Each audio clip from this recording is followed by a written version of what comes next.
He tried to break my water first without me having the epidural. And when I was only about 6 centimeters, and I like outright refused.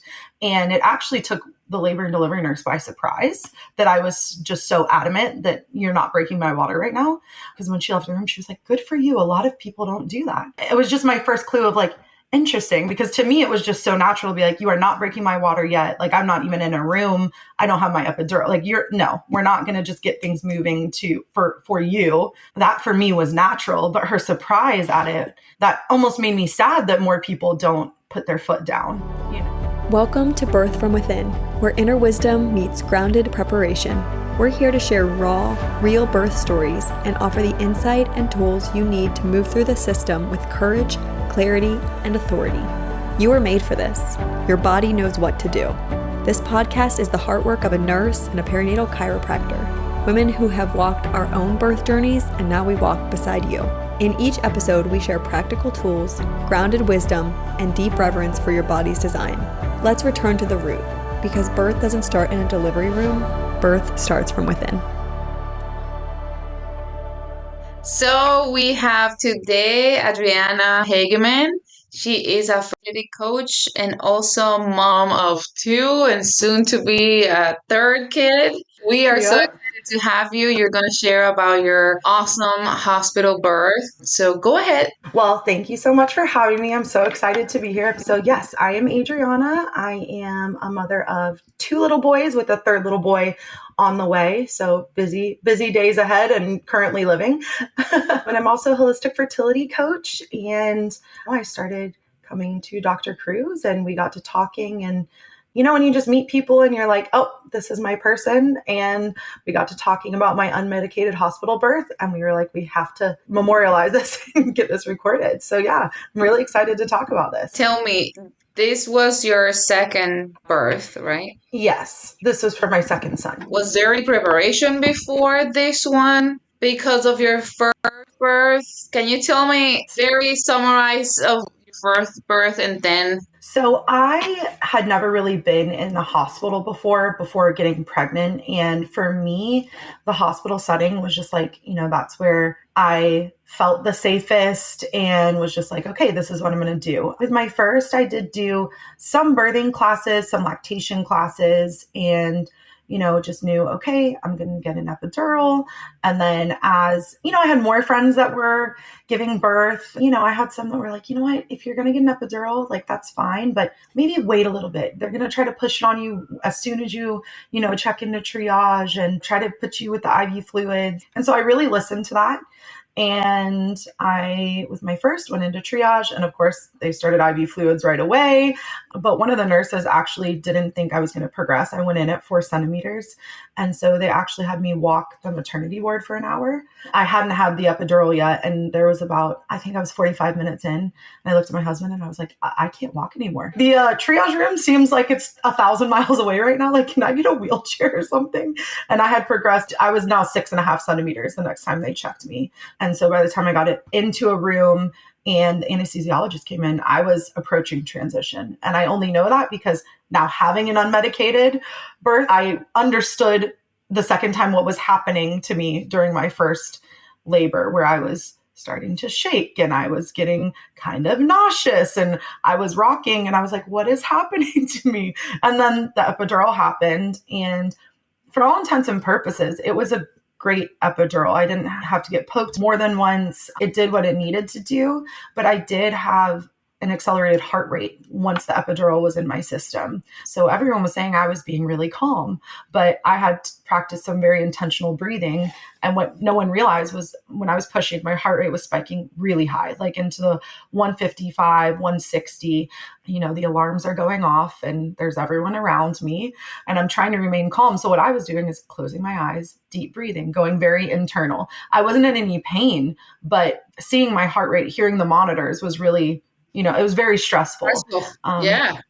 Of course. And then, you know, I give birth and my OB looks at me, he goes, you could have done that unmedicated. You were a rock star. And I was like, okay, but like, you also don't understand like the amount of mind work I was doing. It wasn't like I was just sitting there and they were telling me when to push. I was really I had to go very internal. And that's not something I really understood until I went unmedicated of what I was really doing. But yeah, so that was my first. So a medicated hospital birth for my first, for all intents and purposes, went great. I didn't have any, I asked my OB to wait to break my water, and they didn't give me any Pitocin. I think I was like 8 centimeters. He broke my water to get things moving. I think that birth, I checked in at about 3 p.m. and had my son at 11:30, like on the dot. So for a medicated first birth, no complaints. Like it went well, and he was healthy. We were both healthy. So But yeah. you still had an epidural. I did. Yes, I did And have they an brought you epidural for my water person. for that one too. They did. Yes. So it was kind of like interrupted by them as well. Yes. When they finally were admitting me, this was after I had to get wheelchaired back to triage. I was like, I cannot walk, another half mile around this maternity ward. He tried to break my water first without me having the epidural. And when I was only about 6 centimeters, and I like outright refused. And it actually took the labor and delivery nurse by surprise that I was just so adamant that you're not breaking my water right now. Because when she left the room, she was like, good for you. A lot of people don't do that. It was just my first clue of like, interesting, because to me, it was just so natural to be like, you are not breaking my water yet. Like, I'm not even in a room. I don't have my epidural. Like, we're not going to just get things moving for you. That for me was natural, but her surprise at it, that almost made me sad that more people don't put their foot down, What is everything else that they're saying, do this when you can say no, and not everybody knows that they still have rights in the hospital. Okay, you have your first baby, and now second time around, did you change anything or add anything to your preparation? So going in the second time, I actually wasn't even sure I wanted a hospital birth right off the jump. I had made the decision with my husband pretty much even before we got pregnant. I had a bout of skin cancer. I was with MD Anderson Cancer Center. A lot of things just kind of went into perspective, but I really started down my holistic journey during that point and had done a lot more research and just really didn't want that experience with my heart rate accelerating. And I was toying around with maybe giving birth at a birth center. At that time, 2 of my friends had pretty traumatic hospital births. And I now know some of the interventions that led to some things happening in their births. So my husband was very, very hesitant of giving birth out of a hospital, ironically, because, he was just like, but if anything happens, like it happened with our best friends, at least we're in this setting. And I knew that if I was going to do anything outside of a hospital, I had to have him 100% on board. And at that time, I wasn't exactly sure myself. So I started exploring and kind of just going on YouTube, like unmedicated hospital births. Are they even possible? I haven't seen many people talk about having an unmedicated birth in a hospital. And so I found a couple of birth vlogs from women who had positive experiences, because a lot of times I was seeing unplanned, unmedicated hospital births, right? Like they're coming in at 10 centimeters and they're screaming. And I was like, can you have a controlled birth in a hospital that's unmedicated? And so I was seeing it was possible. So this time, I think it was my first prenatal appointment, I made my intentions like very clear to my OB. And I was very honest that this is my plan. This is what I want to do. Are you okay with that or not? Because at that point, I wasn't fearful of switching OBs if he wasn't right for this new path I wanted to be on. And I think that was something with my first son and first pregnancy. I actually did switch practices when I was about 13 weeks, just because of some treatment I didn't love. And I just didn't feel like I was getting the individualized care that I needed. So I did. I switched from another practice to my current OB. And when I was with my current OB, I said, are you prepared? How many unmedicated hospital births have you done? I am not going to give birth on my back. Are you okay with that? Yes, of course. And I said, okay, let me be more specific. I'm probably going to give birth on all fours, like not sideline where it's easy. My husband was there and my OB was like, yeah, it's not the easiest to deliver that way. And I said, but you will do it. And my husband goes, it's not really about what's easy for you. It's going to be what's comfortable for her in the moment. And I was like, yes. Him and I being on the same page about it really made the conversation easier. I felt confident going in, and my OB agreed. And this wasn't like a one-time conversation. Each time we had an appointment as it was getting closer, I reminded him, because he was very stringent on, he didn't like doulas. actually. And that was something I was definitely considering for an unmedicated hospital birth. And I actually ended up not going with a doula because of his attitude towards them. And the one that I had interviewed that I really wanted to go with had strong feelings about him as well. And I just had this vision of like, oh no, there's going to be a power struggle in the delivery room. I don't really want to be dealing with that. So my husband and I took a birth course for unmedicated births. This was for hospital births and birth centers and home births through a doula who has an online course. So we really got into the physiological birth aspect of this. So opened my eyes that a lot of things I didn't know about my first birth and things were happening. And I knew what transition was. I knew what different things like that was. But now we were able to talk about pressure points and counter pressure and different touches during labor that would maybe stimulate me in a not great way or calm me. Water, the midwife's epidural, all of these things. I was learning what my rights were as a patient. I'm also an attorney, so I do have a background on like what legally I am allowed to do in a hospital, which you're actually allowed to do a lot. It's well within your patient rights. So that's not my legal advice. That's just like, me, whatever.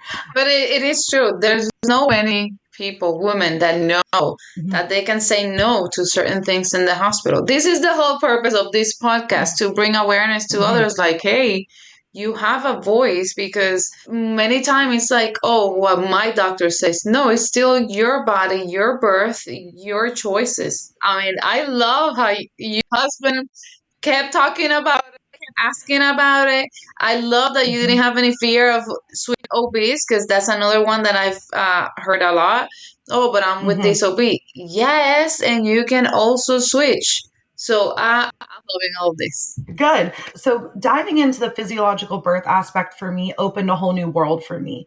I started realizing how much the mind was going to be impactful in my unmedicated labor, and knowing how some low calm lighting, a calm environment was going to be essential to me having a successful unmedicated birth in the hospital. So then it was game planning with my husband. Okay, we have this like checklist, right? Like I'm bringing my battery operated twinkle lights, right? I have my comb. I had like an unmedicated birth kit that I literally brought to the hospital. So this had the twinkle lights in it, my birth comb, essential oils. My mom was also in the delivery room with me. I will say that. When I first got into the room with my husband, I'll go into like the actual story of it, but I did have my mom and my husband in there. And, the birth kit, this was a discussion beforehand of what my mom's role was going to be and what my husband's role was going to be. So he was going to be my main birth partner and she was going to be his support. So if I, in the moment, needed my peppermint essential oil, she would run and do that if he's doing counter pressure and, rub it on my wrists or hold it under my nose, things like that. Like we got very detailed because I knew if we were going to be in a hospital setting, it's going to be very sterile. The room's very big. There's going to be things all over the place. So I think that was very important. That was very vastly different from what we did for my first birth.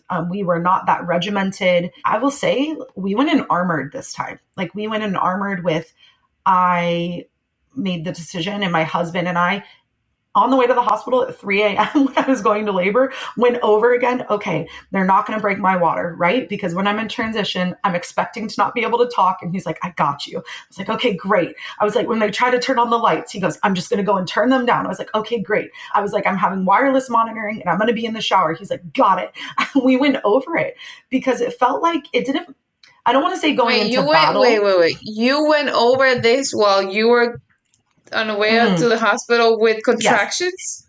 Yes, because I am so type A that I was like, I don't want anything, once you get into the hospital, you kind of are going along with their policies and protocols. So it's like, I'm walking in, I'm getting my wristband, I'm walking up to labor and delivery, I'm getting into triage, they're checking me, they're asking me all these questions. And then, things can really, you get in this setting where you're not as comfortable, everything kind of goes away. And I was like, okay, I need to have this conversation one last time. It was literally 3 a.m.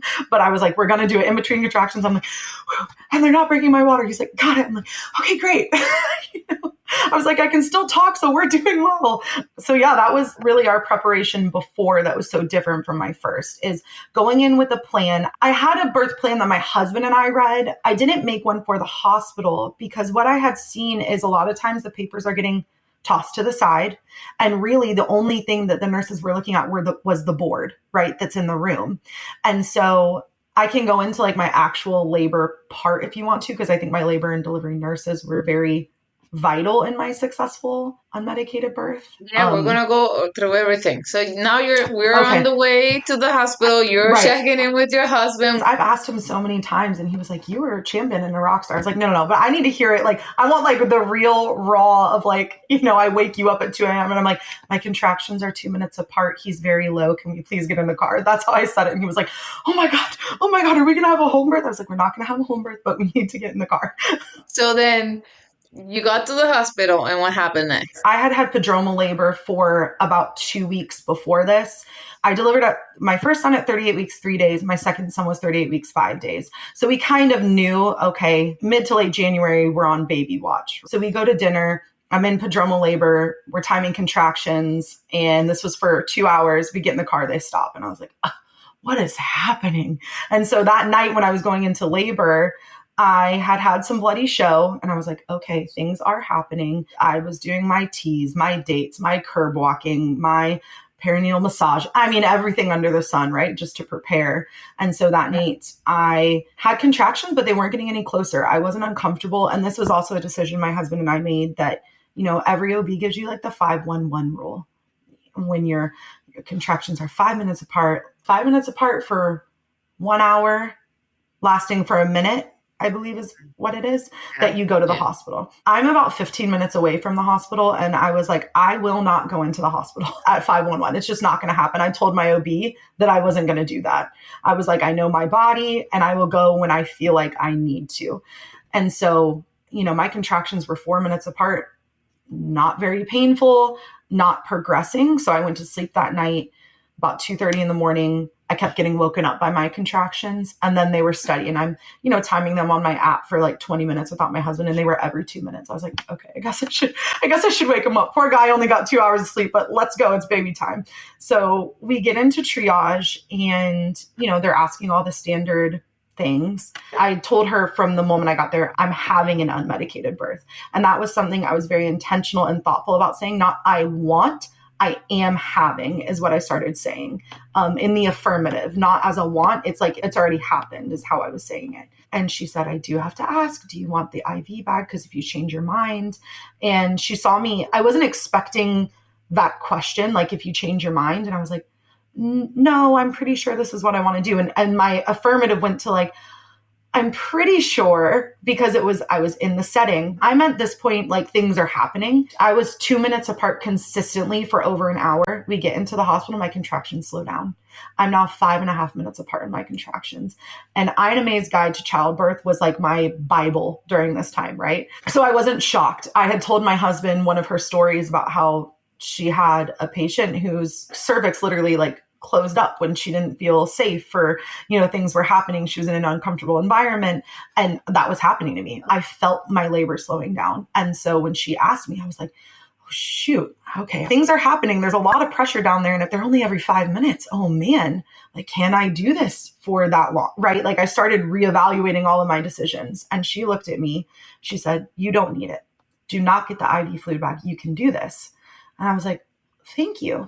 And she starts to open up to me about how she has had 4 home births. Like I literally felt like it was a divine intervention that, I'm the only one in the maternity ward at 3:30 in the morning. I get this incredible nurse. She's probably in her like mid 40s, early 50s. And she kind of was momming me in like a very comforting, protective way. And I felt very protected and taken care of. I looked at my husband and I started tearing up when she walked out of the room because I said, what are the chances of that? It wasn't being pushed on me. She asked her question that she needed to ask. And then when she saw me waver, she was like, no, you don't need it.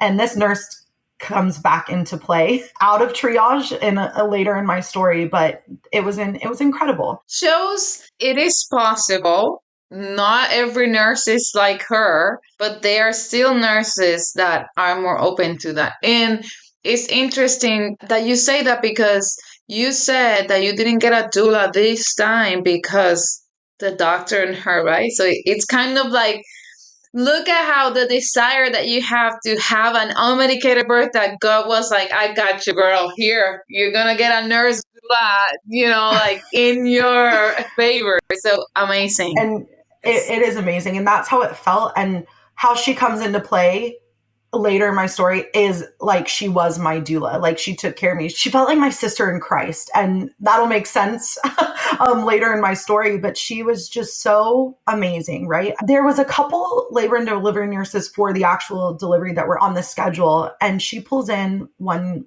girl. She's younger, probably like early 20s, and she's pregnant. And she talks to me how she was preparing for a home birth. And I was like, what? Like, just, another nurse. This was the nurse who was going to be in my labor and delivery room. Instantly, my contractions start getting closer. Imagine that. I start feeling safe and protected and more comfortable, and things start moving, right? So she wheels me back to my room. At this point, my husband's kind of going with her. It felt far. You're in labor. I'm like, it felt like she wheeled me for forever. But my husband's telling her she's going unmedicated. She was like, check. Wireless monitor, check. Lights low, check. Like things that were within her control to do from the moment we saw her. Like, this is what we want. And she did. Lights low, wireless monitor, get in the shower, do whatever you want. I'm not going to check you. You let me know. I know that you know your body. You let me know when you think things are happening. Again, I'm also in labor, but I was very emotional about it because it truly felt divine. And my first experience, I've had great labor and delivery nurses across the board with both of my births. And I know this isn't everyone's experience, but I think because we were just so firm and this is what we were doing, it was within my right to have a wireless monitor and get in the shower. I told them, like, I have to be in a room that's capable of that. And she's like, all of them are. I was like, okay, great. Because my OB wasn't sure. I was like, I'm not going to be hooked up to a monitor. I have to move around. Like, there's no way I'm going to be sitting in a bed. And so she did that. And I had my birth affirmations blasting in the room.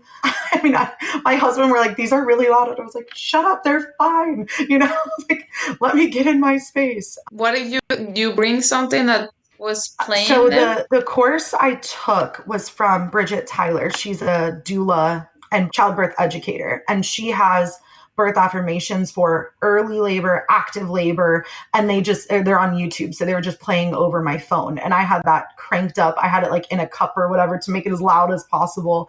And at this point, they asked me, do you want to get on a birth ball? I tried the birth ball for 5 seconds. I said, nope. No, I feel like I need to run a marathon right now. Like, I cannot sit or do anything. So I'm swaying, I'm rocking. My husband's doing counter pressure on me, which is saving me. There was one time where he said his hand cramped and I was in the middle of a contraction and he let off and I screamed. I was like, what are you doing? And he gets right back on, and the labor and delivery nurse is in the room, and she was like, yeah, next time just hold on to it, don't let go during a contraction. I was like, it was so intense. I will never forget that feeling, because I was just like, what is happening to me when he took off that counter pressure in the middle of a contraction. But we were doing great. It was just him and I for probably the first hour. My mom had her phone on do not disturb, but had this like special setting where my calls were supposed to be able to come in. And for some reason, her phone, it wasn't working. So my sister lives in Colorado, thank God. So she was awake. It was like 1:30 in the morning. And she's like, you're going to the hospital. I was like, call mom. We can't get a hold of her. It's happening. And I feel like it's going to happen quick. So she's calling. Finally, my mom walks in the room at like 5:30, 6 a.m. So we got in the room at 4:30. And so like for the first hour, it was just me and my husband, counter pressure, that kind of stuff. And I don't really remember my labor and delivery nurse during that time, which for me was great. She was letting us do our thing. She was asking my husband, does she need ice chips? Does she want a ball? Like, right. But she was that support person when my mom wasn't there. And we were kind of running the show. I, at one point, was like, okay, I'm getting in the shower right now. Like, it has to happen quick. And, she helps me in the shower. We make sure the monitor's okay. And I was in the shower for probably an hour. I was standing the whole time, which at one point I was like, if I could just like be on all fours, this would be great. But what ends up happening is my son was born at 7:21 a.m. So shift change happened at 7. And that's where my very calm hospital birth got a little hectic. Everything was great. I was in the shower. I had my comb. At that point, my husband's taking a breather because he was like kind of physically sore. I'm like, next birth, we got to do some conditioning for this. Because it was very different than my first birth where he's like, you want a popsicle? You know, he's like sitting there with me when I have an It was epidural. working this time. That is also the blessing of having a doula because it's a doula and husband, going back and forth. Exactly. And he had prepared to be an active participant, but when it got into the actual part of it, I think at the beginning, he was like, okay, when my mom got there, it was like a little bit of a relief for him. He's like, she's in the shower. Because at that point, I just really wanted to be alone. And my mom was giving me birth affirmations. And then I felt a shift in the shower. I was like, oh, I'm in transition. I just knew it, because at that point my mom was saying something and I was like, no more talking in my ear. I just need quiet for a second. And she was like, are you okay? And I was like, I think things are happening. And at this point, I think this was like 6:45 in the morning. So as shift change is happening, my nurse tells me she's getting off for the night and I panicked. I remember I was like, no, wait, what? Because I had no awareness of what time it was. Yeah. And so when she was like, it's shift change, I was like, oh my God, no, this is not happening. Where are you going? Please don't go. Because at this point, I haven't been checked since I got into triage, right? Because they needed to see if they were going to admit me. And at that point, I was only 3 centimeters, but the triage nurse, my sister in Christ doula, amazing triage nurse, admitted me, because my first birth, they wouldn't admit me at 4 centimeters. This one, I was only 3, but she was like, you have a bulging bag. Like, we're admitting you. And so this was 6:45. So about 3 hours later, a shift change is happening. And the 2 new nurses, it was a nurse that was training. She had been a nurse at another hospital, but she was training at the hospital I gave birth at. And then the lead labor and delivery nurse. And they come in. I physically remember the lights turning on, like fluorescence. And I just remember being like, what is happening? I was so in my own headspace and really doing my affirmations and really listening to my body that it was like an abrupt change, right, in my system, my environment. And I was like, oh, what is happening? These 2 women come in and they're, hi, how are you? Like very upbeat. And I was just like, oh my gosh. Like I remember being very overwhelmed in that moment. I'm like standing in the shower. I am in the throes of transition. And they're like, well, we're here to help you. I'm like, okay, great. I don't even know if I responded to them. Like in my head, I was like, okay, great, thanks. I'm just going to be in here. And I guess they were talking to my husband at this point. I don't really know. I was still in the shower. Then the one nurse who was in training comes in and she's like, are you having pressure just with your contractions or consistent pressure? And I said, just with contractions. A minute later, I was like, no, consistent pressure. And then they asked me if I can get out of the shower. And that is where things were like, where's my little like holistic homework team? Because it's the hospital. Like I could try to deliver in the shower. I could say I couldn't make it. But at that point, like I could walk. But I mean, my contractions were on top of each other. And I will never forget getting out of the shower and I'm freezing. And my husband's having to ask, do you have towels for her? Because he's trying to dry me off and put me back in a gown because I'm just so cold. I was in this warm shower and I'm freezing and I'm having contractions on top of, it took me like 5 minutes to get to the bed because I kept having to stop because I was having these very intense contractions. And this is where I feel like having a doula or something else would have been very helpful because one of the nurses asked me if they could check me. And I thought I said no. And this was as I was walking to the bed. So I don't know if in like the chaos of me just like walking to bed, having contractions, she said it. Maybe I said like, sure. But I remember I get on the bed because they tried to have me lay on my back for a second. And in my head, I'm saying absolutely not. And then I laid on my back for 5 seconds and I said, no. I said a very firm no. And I immediately, they're like, can you lay on your side? And I was like, no. And I immediately got on my knees because I was like, I cannot do this. And she checks me. And I asked my husband after, in my head, I screamed when she did it. I was like, get out of me. I will never forget the intrusion it felt like and then how painful it was. She was doing it during a contraction. And I was like, I screamed. I told my husband, I feel bad. I yelled at her and he goes, what are you talking about? Like I yelled at her. I told her to get out and he goes, no, you didn't. And I was like, oh, okay. I guess I was just so in my own birth space. I thought I was saying these things and I wasn't. At that point, I hadn't really gone over with my husband. If things are getting that close, are they allowed to check me at all? And I think he knew things were happening. So that's where things were getting lost in translation. Because at that point, I didn't want to be checked. but my husband didn't know. And so my backup of like, hey, stay firm. He was like, well, I mean, I don't know. They came in, you haven't been checked in 4 hours. Like maybe they should. And I remember her saying I was 8 centimeters with a bulging bag. And I remember looking at my husband and shaking my head like this baby's coming like very quickly. Because at this point I hadn't seen my OB. He knew I was in the hospital. I hadn't seen him once. And I know that's very normal to not see them very often. But I do remember having this moment outside of my like conscious birth brain of like the fluorescent lights are all on. There's 10 people in the room. Someone's on the phone with my doctor. Like, and I was very conscious of these things. And it made me like, I started to get panicked really isn't the word, but it was more like I was feeling more out of control than I had been, I guess is what it was. And I grabbed my cone. I'm on the bed. I'm facing the wall and the head of the bed. And I'm on my knees and like kind of leaning over the top of the bed is how I was doing it. All fours. The bed wasn't comfortable in that way. And that felt comfortable. And, you know, my mom is talking to me, just encouraging me. And at one point she gets emotional because I was like, I'm getting nauseous. And she was like, okay. And I was like, Mom, I don't know how much longer I can do this. And one of the nurses smiled and she was like, you're getting so close. And I was like, why is she smiling at me? You know, I was like, what is happening? And my mom got emotional because she's had 2 births and they were both medicated. So she was like, it was just unlike anything I'd ever experienced. And she was like, I just wanted to protect my baby. And she was like, I didn't know how much longer you were going to be in labor. And at the moment where I said to her, I don't know if I can do this, she stepped away for a second and I was like, it's fine. And that triage nurse, it was like out of a movie, breaks through this like crowd of people around the monitors and the phone. And at this point, it's definitely after 7. She's like, kind of like, get out of my way. And she's like, I had to see you before. I could cry right now. She's like, I had to see you before I went home. And I just remember I couldn't really talk. And I was like, I told her, I don't know how much longer I can do this. She puts her bag down and grabs my hand. I'm on the bed and she's holding my hand. And we are like, our faces are this close. And she just starts saying to me, with each contraction and each breath, your cervix is opening. You're one step closer to meeting your baby. And she just kept saying it to me and saying it to me. And my whole body, I felt this release of the tension.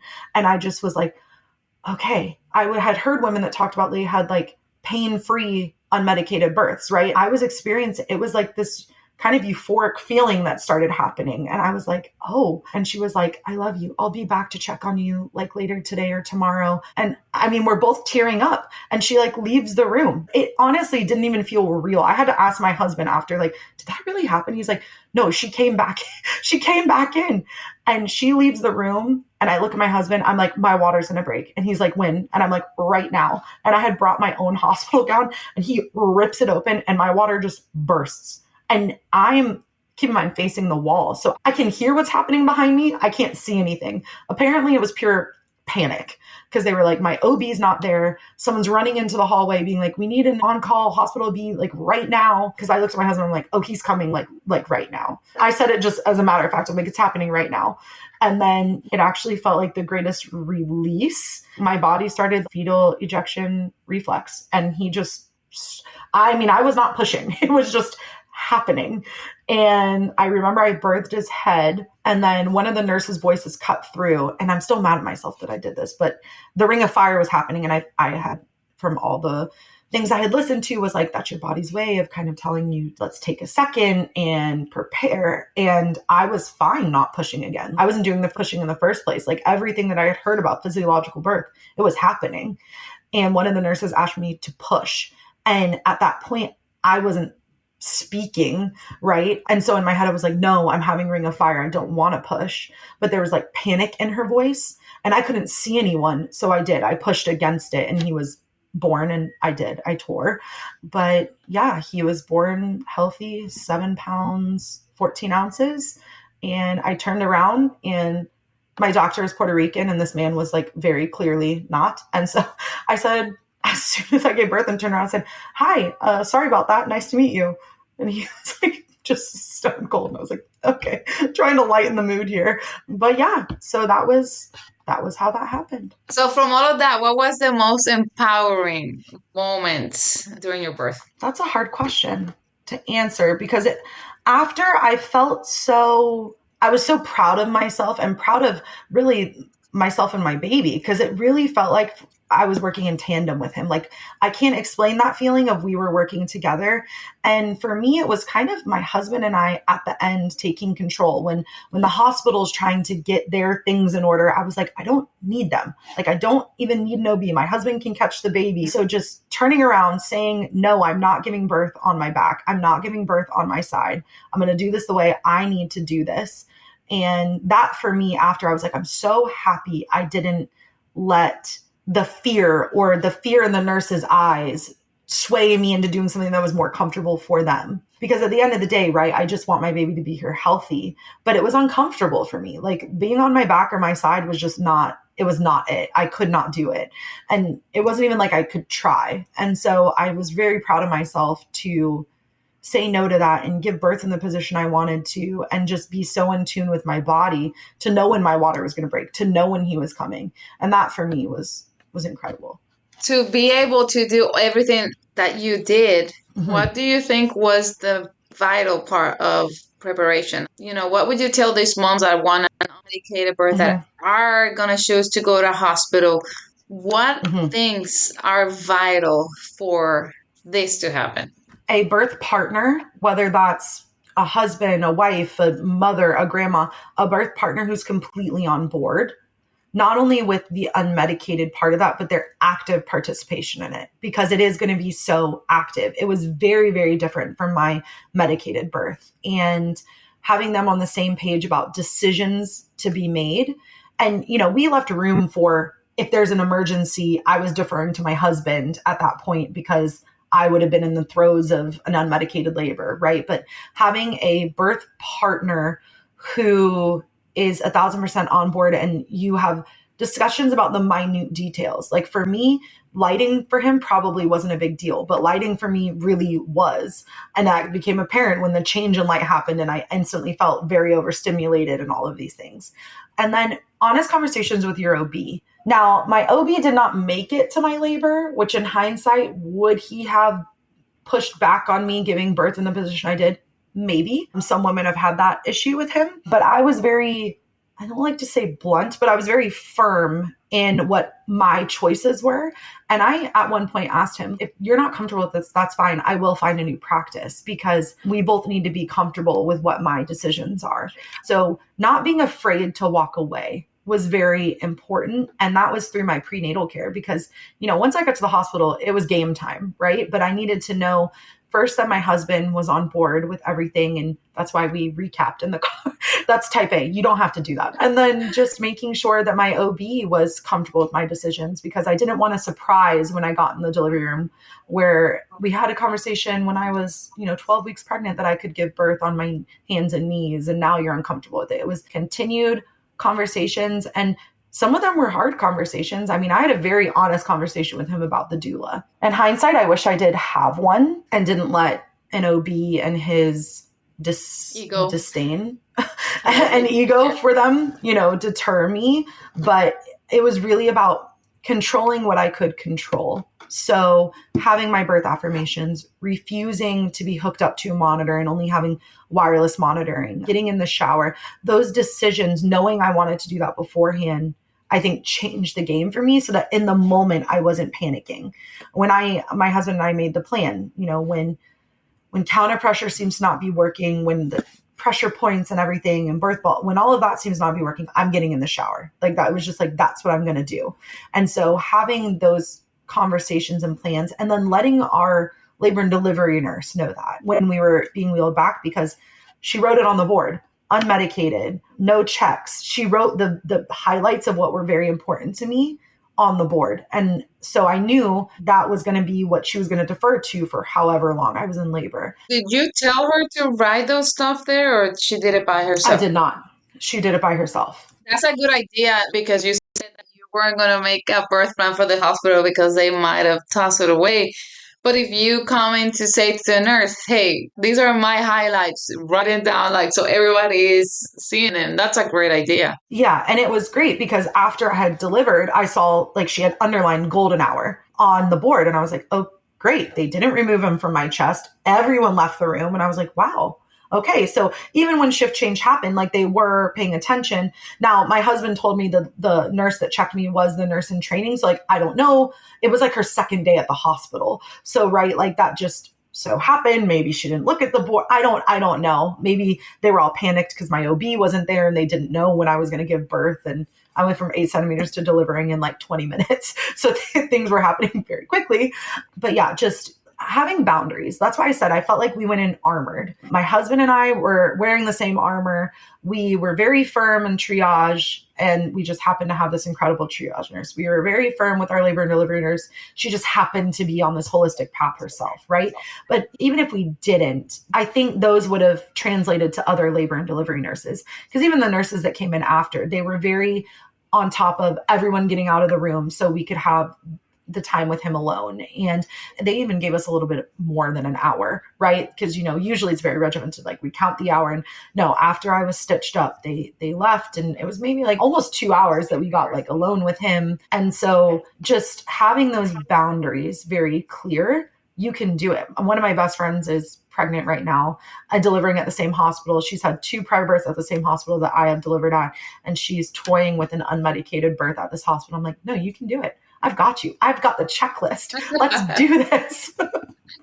It's possible. And I was so happy I did it that way. Very unheard of, but now we know you can do it. We can all get a birth at the hospital. So once your baby was born, was there any other interventions that you declined? Did you do everything to the baby afterwards? I believe we did for him. For me, I remember having a discussion with them about Pitocin, and they did give me Pitocin post-birth, a very small amount. And the one thing I did want to refuse, that looking back now when I'm preparing for a home birth for my third, which I'm very excited about, was like the fundal massages, because those were just so painful. And that was the one thing I actually wish I prepared for more, was my postpartum care, because at that point I was like, I actually don't know if fundal massage is a part of hospital policy. I'm not sure, because, they're doing it as I'm like nursing my son. They're horrible, right? I remember in that moment being like, shoot, I don't know if I can refuse this. And then at that point I was like, okay, whatever. But that was something I wish I prepared for more, was the interventions postpartum, because, they're coming in every 30 minutes, I think, for the first 30 minutes, or an hour for the first 10 or something. I mean, I don't know. It's constant. We tried to leave the next morning because they do like the 24-hour check on the baby, and we were told we couldn't. That's where my husband he was very upset. He was like, I don't understand why. Like, I was up and walking within 30 minutes of giving birth. I was doing everything I needed to do. Baby was healthy. They started to say maybe he had jaundice. They kept us a whole day. And then when we were supposed to, on the 48-hour mark, do like a jaundice test, there was no order for it. Even my OB at that point was like, why are they still here? And my husband was irate. Like, why are we not home right now? So we ended up spending 2 nights in the hospital, and definitely a full day and night unnecessarily. There was things in the postpartum period where I was like, I just want to be in my house now. Like, thank God nothing going on with the baby. Like, everything's fine. So that part I wasn't as prepared for. And now I'm like, shoot, when I talked to my best friend about it, I'm like, hey, let's talk about your decisions that you can make postpartum, because I was so prepared for the labor and everything. And then when it got to postpartum, I was like, shoot, I don't really know what I can say no to now. Or do I want to say no to this? Like, I hadn't prepared for it. This time you'll get prepared. Yes, for sure. But this time you're choosing a home birth. Woo. I am. Yay, I'm so excited. What was the shift? What was your experience with, am I going to go to the hospital again or home? And why were you still questioning home birth? Tell me a little bit about that. After my birth with my son, my husband, of course, such a man, 4 hours postpartum, he was like, we could do that again. I'm like, hold on a second.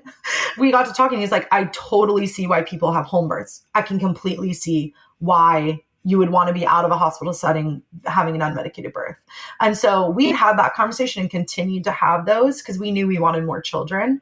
And we had a loss in August. And that, for some reason, for me, just, I am a holistic fertility coach. So I was around a lot of loss, and I, at that point, kind of felt out of control. Like I could control what I could. I was nourishing my body again. And at that point, I was still with my OB who stitched me for my second son. He didn't deliver my second son. And the treatment I got from the office was just, I could no longer be a patient there. I didn't feel taken care of. I felt like the black sheep in the office, and it was very difficult. And that's when I knew for sure, I know I'm leaving the office. And I switched to a practice that if you're going to have a hospital birth, they seem to be the most holistic in the area. You likely, if there's not issues, will give birth with a midwife, but you are in a hospital setting.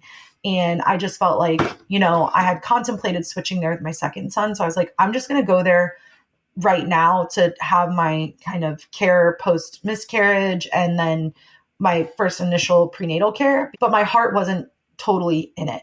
And I don't know how to explain that, but through my holistic work, there was just a lot that fundamentally I didn't agree with anymore in a hospital setting. And that's kind of what changed for me. I've given birth in a hospital twice. For what I needed at the time, it was perfect for me and for my family and the decision we made. And we're very happy with that. But after I had this miscarriage and I started seeing more of the system when things weren't going well, I had some friends that were going through some very difficult things. We got pregnant again very quickly.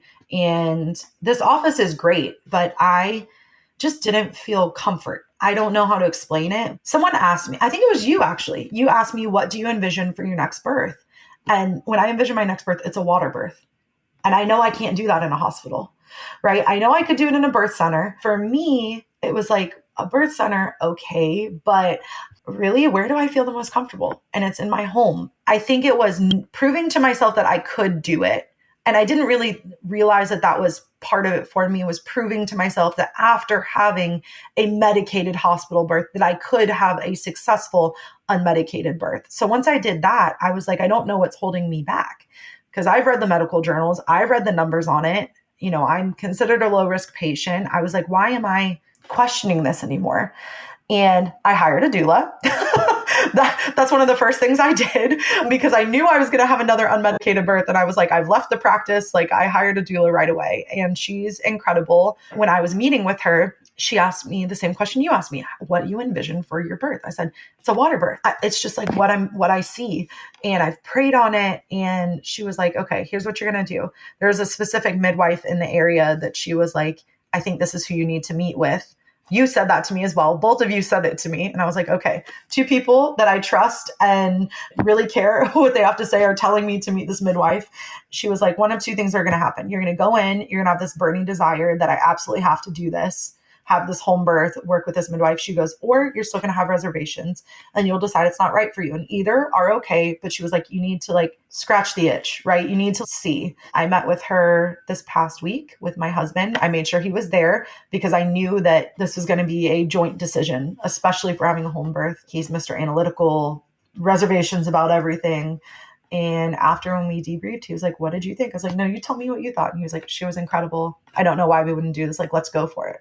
And I mean, we're just beaming and so excited. And yeah, that's how we got there. But I think it was like proving to myself that I could do it, because I feel like for me, it felt like such a far jump from having a medicated hospital birth to a home birth. In that moment of giving birth to my first son, I was like, oh, I don't know how I could do this. Like, I've had all the interventions essentially, and I was like, and now we're talking a home birth, just so different. And I think that stepping stone in the middle with my son, having that unmedicated birth, realizing I didn't have really any interventions during my labor. It was really just that one lady checking me. And after that, like, my husband and I kind of ran the show. I was like, okay, I can do this. It was belief in myself. Before this, when I thought of home birth, I was like, I really like the idea, but, and there was always a but after, like but I'm nervous, but what if, and this time I don't have that. And I knew, I was like, now I'm in the place mentally where I can do it. And so was my husband. Because I told him, I was like, if we do this, I can't have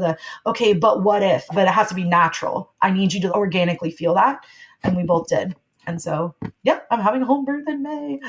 That's amazing. Oh my gosh, so much like wisdom, because it's like you went from I'm giving birth and whatever they do because that's what everybody gets.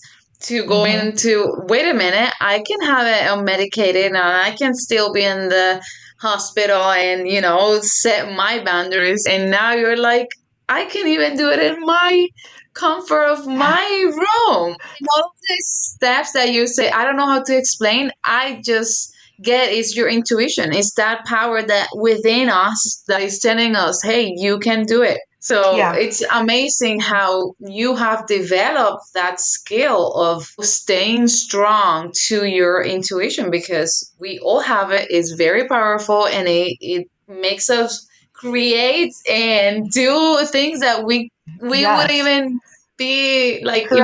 imagine that they could be done. 1,000%. And what you said there was very important. Developed what I developed, because I've innately had this intuition as a woman. I knew it. I felt it. But in the current system that we are in, what we've been told since we're 15 and have bad cramps and we're thrown on birth control and all of these things that happen, right? It was like, well, we start to trust other people but ourselves. And I had to start developing that again. And it was the trusting myself and honestly loving myself and loving my decisions. It was really accepting all of me that allowed me to step into this. And that wasn't something that I realized I needed to still work on until, I had my cancer diagnosis and they're talking to me about immunotherapy and possibly having to do an egg freezing cycle and all of these things that kind of hit me in the face. And I was like, wait a second, I have power here. I have a voice. I've used it in certain aspects of my life. And when I've used it, things have worked out really well. And I was like, but when it comes to myself and my care, I do it for my sons with their pediatricians or in school, right? But I was like, why do I have such a problem doing it for myself? And that word that you used, it hit me because I truly had to develop it at points in my life. I went to law school, right? Like I was standing up in court and I remember the feeling of like older attorneys were calling me sweetheart and stuff. And I put my foot down. I was like, no, my name is Mrs. Hageman and that's what you will call me, right? Kind of sticking it to the man. But it was more honoring myself and my decisions and my voice that I think has allowed me to do this. Because the mind work, when I say mind work, it seems so futile. It was the inner work in myself that really has gotten me to this point. Wherever you put your energy, that creates. Mm-hmm. So Yeah. great, great, great. I love it. I love it. Let's see. What do you wish more women knew about birth and postpartum? The birth is the big show. And then after it's like, oh, well, she's given birth. It just is what it is. I will say having my unmedicated birth, my postpartum anxiety, my nursing, everything actually went a lot smoother. And I feel like there's a lot of hands-on mom post-birth. And a lot of it tends to be unnecessary, right? Like, let's try nursing. And I was like, well, both of my sons did the crawl to the breast and nursed on their own, right? And, I had difficulty nursing my first son because he had reflux and he had different things going on. But I feel like just having a support system in place postpartum was vital to my postpartum experience my first and second time. So I'm talking like actual release from the hospital. My first postpartum experience, I didn't have someone there with me. My husband only got 3 days off of work once we were home, and I was alone with a newborn, right? And he had a lot of stuff going on. Feeding wasn't going well. There was a lot that happened postpartum that was like very, very difficult for me and added to my postpartum anxiety. And I actually started seeing someone like 2 months postpartum with my first son. I still see her. She's amazing. She's great. But the second time I had set up like a schedule of availability. If it wasn't grandparents that were going to be able to help out, I was going to hire a babysitter or a postpartum doula actually to just like come and check on me, help me, because I didn't know how this postpartum experience was going to go.